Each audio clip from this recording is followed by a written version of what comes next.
Hey guys, welcome back to Maelstrom Gaming Studios. I'm Craig, and today we're going to go over 5 powerful things I noticed from the Tyranid Index. Now, the Tyranid Index is a pretty big one. We covered it. It took 3 hours on a live stream just a few days ago. If you want to see that, I'll put the link here. Check it out if you want to see all of our reactions. We still don't have points cost yet, but there are 5 things that stood out to me that I think are pretty powerful and we might want to start looking into. But there are so many more than 5 things in this book that are powerful. These are just 5 things I want to cover in today's video. So if that sounds good, do like and subscribe to stay up to date on all of our content here at Maelstrom Gaming Studios. If you are new to the Hive Mind, welcome. I cover a ton of Tyranid stuff specifically on the channel, as well as battle reports, mainly featuring the Tyranids and some other armies. And now, let's dive into today's video.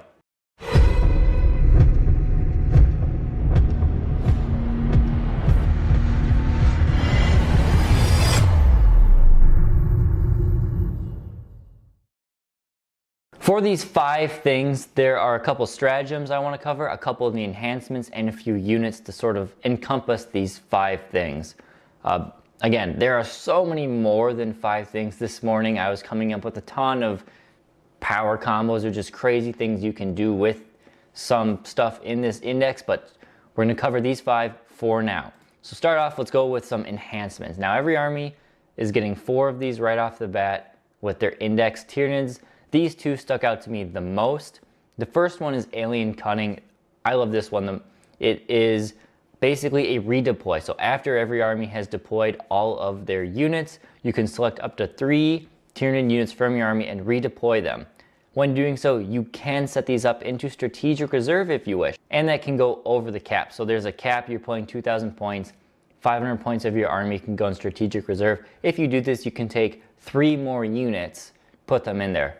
So redeploying for Tyranids has not been all that common in the history of 40k. This is just, there's so many powerful things. We have one thing that comes to mind are infiltrator units. So our lictors or our Von Ryan leapers. You could have a big squad of 6 of these deploy right up on the front line, right in front of your opponent, 9 inches away as the rules say, and you could even do 12 inches away if you really wanted to. And if you go first, turn 1 charge guaranteed for those guys. If you end up going second, simply redeploy these back maybe another 10-12 inches, put them behind line of sight blocking terrain, put them into strategic reserve if you want, and then they're safe. It's just, there's so many things. You could have your big Tyranofex out in the open, ready to shoot targets, redeploy, move them to a different line of fire, get him ready somewhere else. It just, so many options you can do. And in fact, you can do it to 3 units, not 1, not 2, but 3 units is just so powerful. And it's really going to determine how Tyranids play the game, giving us that option and that edge in the deployment zone, or deployment phase. So we also now have adaptive biology, which is kind of old One Eye's trait. However, it's better because it is a 5-up feeling of pain. And as soon as you take a wound, at the start of the next turn that you have fewer than your starting wounds remaining, 4 feel no pain. So if you're lucky, if you're going first, maybe you can find a way to do a wound of damage to yourself to begin with, and then at the start of your opponent's turn, 4 feel no pain. It's just, this model, or this will go very well on, you could say a Hive Tyrant, but I think this is going to be best suited on a Turfgon, something that has 16 wounds, something that will survive a shooting phase or 2, and to still take good advantage of that 4-up feel no pain. However, if you put it on a Tyrant, now you've got a 2-up armor save, 4-up invuln, 5-up, potentially 4-up feel no pain will make him very tricky to bring down for your opponent. Really good ones, and you can take both of these in your army, and I think these are going to be auto-include. Maybe the adaptive biology won't be as much. Alien Cunning should be an auto-include for every Tyranid player. Adaptive biology, depending on what models you bring, could be a good one to take. So now there are 2 stratagems. I'm kind of tying these in as 2 and 2, or these 2 equal 1. 2 stratagems that really stuck out to me. The first one is Adrenal Surge. Up to 2 Tyranid units from your army that are within synapse range and are eligible to fight. Or you can pick just 1 Tyranid unit that is eligible to fight in your army if it's not within synapse range. That model or models are able to have critical hits of 5. So critical hits trigger things like lethal hits and sustained hits. on normal 6s, but if you get this on 5s, if you have lethal hits or sustained hits, now that's 5s and 6s are causing that. So that's really good that you could get it off on 2 units. It is 2 CP, but Tyranids do have ways to generate more CP than just the one every player turn. So this is going to be a good one if you can use it at the right time to do some significant damage to your opponent. The next one that I am liking, it's basically our old Catalyst is now into a stratagem. You get to use it 1 time per phase, and it gives a unit a 6-up feeling of pain. If they are in synapse range, it's a 5-up feeling of pain. Yes, it is only for 1 phase, it's not for the whole turn, and yes, you have to pay for it instead of it being a psychic power, but the flexibility to put it on any unit, anywhere in the battlefield, I think is a good one. The other stratagems are also good, but I like the flexibility of just paying 1 CP, 5-up feeling of pain, can go a long way when protecting key units. And there's no limitation to this. So as of now, you could put this on a Titan if you really wanted to. Give your Titan 5-up feeling of pain for 1 CP. Just think about it. It's pretty good. All right, so now we have 3 unit highlights I want to go over. The first one that stuck out to me a lot in the HQ section, or the old HQ section, is Old One Eye. He returns as probably better than he was before. I haven't done the full math, but he was good before. He is really good now, especially with everything normally getting lethality debuffs. His kind of stayed the same. So some powerful things with him is he can join unit of Carnifexes. Carnifexes, excluding Screamer Killers, are now units of 1 or 2. So he could join to make it a unit of 3 and gives them the full hit rolls. Not just melee, but shooting and melee, full rerolls to hit. Carnifexes now have moved to a 4+ to hit, so that's why he's on a 3+. So 4+ rerolling everything really makes Carnifexes specifically, well, actually both their melee and shooting, much more potent in that aspect. Carnifexes, he also still has 5 feeling of pain built in. You don't have to pay for that anyway, so he gets that, and he has his D3 wounds regen. He has also gained a powerful sweep profile.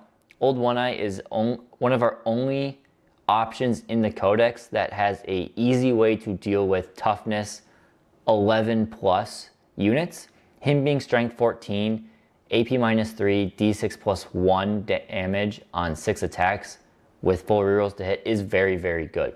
But if he gets caught in some melee with smaller units, 12 attacks at strength 6, AP -1 damage is still going to do a decent chunk of damage. That goes on to average 2 dead Marines, which again, isn't amazing. You could probably do the same, if not better, with his big crushing claws, but if they're 1 wound models, then you're looking at 3, 4, 5 dead things, and then 9 wounds to a Dreadnought. Dreadnoughts in this edition, seeing the Marine Index, are very powerful, so we're gonna have to need ways to deal with those. Old One Eye is probably one of those best options there, as he can do most of the damage by himself in the fight phase. One other bit here is that if he joins the unit of Carnifexes, he gains the Blistering Assault ability, which is every time his unit is shot and doesn't die, he gets to move D6 +2 inches. Now it's only once per shooting phase, so I shouldn't say every time, but once per turn if he is shot, his unit shot and not died, they get to move closer. So it's a good ability. I think for me, Old One Eye, depending on points, is going to be one of these that I'm going to want to include a lot. Highlight number 2, we have the Haruspex. Now this was a unit that really surprised me when I was reading through its data sheet. Most units kind of saw a durability debuff or a lethality debuff. Not much stayed the same. They typically lost AP, maybe they lost damage. Haruspex got better or stayed the same. He is now one of the most durable monsters. He already was, but he is one of our most durable monsters. Only a 3-up save, but 14 wounds at toughness 11 is going to be tough for a lot of opponents to deal with.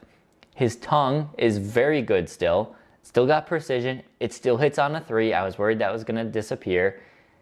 It still is strength 6, so again, infantry only, but AP -2, D6 +1 damage. That is, I mean, if you have slightly decent luck, that's picking off a character out of a unit just like that. So very good there. For melee, this is really what stood out for me, is his Ravenous Maw is now a flat 14 attacks at strength 7, hitting on 3s, AP -1 and 2 damage. Now, so he gained more attacks. Strength, relative strength is about the same. AP stayed the same, which is still big because everyone's AP went down. And he still damaged 2 on those. So that is great for chewing up Marines with that. But even more shocking is that his shoveling claws are now extra attacks. And now why that is big is, if you don't know, you only get to fight in melee with one melee weapon in 10th edition. You can't use both. However, if the rule has extra attacks, you are allowed to use that weapon in addition. So he just gets these 4 big claw attacks on top of all of the Maw attacks. Insane amount of damage. On average, he's doing 5 dead Marines. That's without the, I think that's without the claw. So really about 6 or 7 dead Marines, 2 to 3 dead Terminators, and 6 wounds to a big Dreadnought, which is what? Toughness 10 with a 2-up save and 10 wounds. So that's a good chunk of damage for one of him. He also has the ability to give off battle shock tests when he kills units. So, you know, that's fine. He loses his regen, but he's very powerful in melee. And finally, my unit highlight number 3, another one that I anticipated a tone down but actually got better, was the Mawloc. So I'll be curious to see what his points shake out to be, but his melee still stayed at 16 attacks, still hits on 3s. He only brackets at 5 wounds now instead of 7 or whatever he was. Strength 8, so relative strength actually I think technically went up by just a little bit. He gained in AP. He's no longer AP 1 damage. He's AP 2 1 damage, which is huge in this edition. That's the same AP as Swarmlord, so crazy amount of AP there. He just, on average, he's doing 3.5 dead Marines, which, you know, is fine. Again, you have to take in mind lethality is toned down a lot, but if you're going up against something like Eldar Guardians, that's 10 of them, just gone. His jaw is also, in my opinion, it's better. You could argue some ways, but it's extra attacks, anti-infantry 4+ with devastating wounds means you get your 1 attack, you roll, and on a 4+, you got a hit, and then on a 4+, you just do 3 mortal wounds. So that's great. That just kills something out right there. His Terror from the Deep ability also got better for a couple of reasons. One is he pops in everything within 12 inches, takes D3 mortal wounds on average. It's going to be harder to place him where you want him, but it's a bit more consistent to what he can hit. So I still like it. I think I might keep him on the board a lot because he is fast and he's decently durable. We'll see.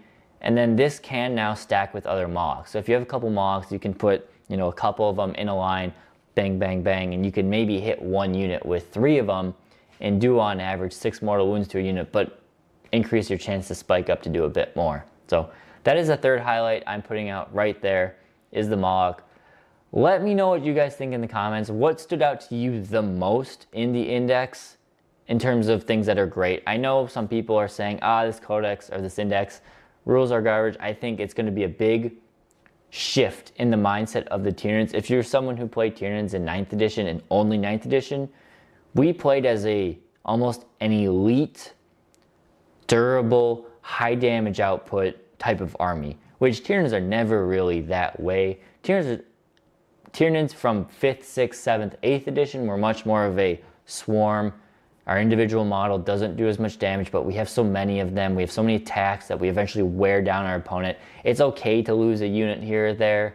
It's not the end of the world like it was in 9th edition. So it's going to be a big mindset shift, and I'm confident we will find a way for Tyranids to win no problem here with what we're seeing in the index. So that's all I got. Thank you guys for watching. Again, let me know in the comments what you liked the most out of the index. There's so much good coming. So thank you guys, and I'll catch you next time here at Maelstrom Gaming Studios.